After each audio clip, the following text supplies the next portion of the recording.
Louvre museum কোথায় অবস্থিত? প্যারিসে। বৈজ্ঞানিক ইতিহাসের জনক থুকিডিডিস। র্যাঙ্কে ছিলেন একজন বিখ্যাত জার্মান ঐতিহাসিক। ম্যাকাও বন্দর অবস্থিত কোথায়? চীনে। নিকট প্রাচ্য বলতে কাকে বোঝায়? তুরস্ককে। দূর প্রাচ্য বলতে বোঝায় চীন জাপানকে। বিখ্যাত আজটেক সভ্যতা ছিল উত্তর আমেরিকার। মুক্তদার নীতি ঘোষণা করেন জন হে।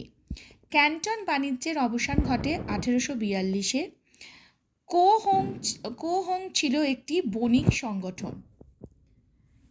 জেনারেল অ্যাসেম্বলিজ ইনস্টিটিউশনের বর্তমান নাম Scottish church college. Varanasi Hindu বিশ্ববিদ্যালয় প্রতিষ্ঠা করেন অ্যানি বেসান্ত। আলিগড় কলেজের ইংরেজ অধ্যক্ষ ছিলেন থিওডোর বেক। তেলেগু সাহিত্য ও সাংবাদিকতার জনক ছিলেন বীর সালিঙ্গম। বাংলার নমশূদ্রদের দুজন উল্লেখযোগ্য নেতা প্রমথ রঞ্জন ঠাকুর ও যোগেন্দ্রনাথ মণ্ডল। ভারত ও চীনের চুক্তিবদ্ধ শ্রমিকদের কী বলে চিহ্নিত করা হয়? কুলি। কলারাম মন্দিরে প্রবেশের দাবিতে আন্দোলন করেন doctor Ambedkar. The spirit of Islam গ্রন্থটির লেখক ছিলেন সৈয়দ আমির আলী। নৌবিদ্রোহের নেতৃত্ব দেন এম.এস. খান। এশীয়বাসীদের জন্য এশিয়া এই স্লোগানটি জাপানের।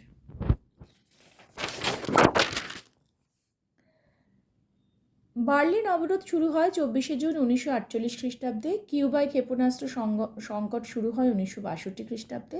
কার নেতৃত্বে উত্তর কোরিয়ায় সোভিয়েত অনুগামী সরকার গড়ে ওঠে? কিম ইল সুং। মিশরের সুয়েজ খালটি 99 বছরের জন্য পরিচালনার দায়িত্ব পান ডাচ ক্যানেল কোম্পানি। ভিয়েতনাম থেকে মার্কিন সৈন্য প্রত্যাহার করেন নিক্সন।